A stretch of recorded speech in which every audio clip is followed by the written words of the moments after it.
In today's video, I'm going to teach you how to effectively use the print screen, or PrtScn key to capture screenshots on your Windows computer. We'll explore a few different methods, each offering slightly different features and conveniences. Whether you're looking to capture the entire screen, just an active window, or a custom area, we've got you covered. Let's first start with the print screen key itself. It's a simple yet powerful tool for anyone needing to capture what's on their screen. All you need to do is press the PrtScn key on your keyboard. Once you press it, you'll be prompted to select the area you wish to capture. You have several options here. You can choose to capture the full screen, which will take a snapshot of everything you see. If you're more interested in the currently active window, you can select that option to capture it alone. Alternatively, you can draw a rectangle around the specific area you want to capture. There's even a freeform option, which allows you to draw any shape to capture a more customized area.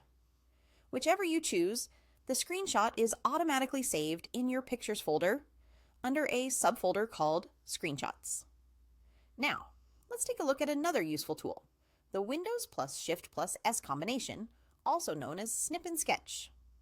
To use this method, press the Windows key, Shift key, and S key simultaneously. Much like the PrtScn method, you'll be prompted to select the area you want. Options are the same: full screen, window, rectangle, or freeform. It's a flexible option that instantly saves to the same location, Pictures, and then Screenshots. If you're looking for more built-in functionality, Windows offers you the Snipping Tool. To use it, press the Windows key, type Snipping Tool, and open the application from the list that appears. From there, click on New, and select your capture preference.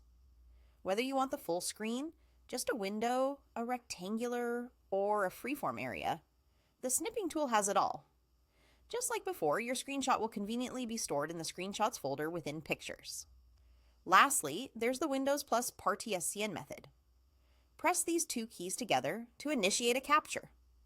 Afterward, you'll have the same selection options as before: full screen, active window, rectangle, or freeform. Once your selection is made, the image is automatically saved to the same location in your Pictures folder. Whichever method you choose, capturing screenshots in Windows is straightforward and efficient. Whether you're documenting a process, saving essential information, or just capturing something interesting, knowing these methods will surely enhance your productivity. So go ahead, give these different methods a try, and find out which one suits your needs best. Happy screenshotting!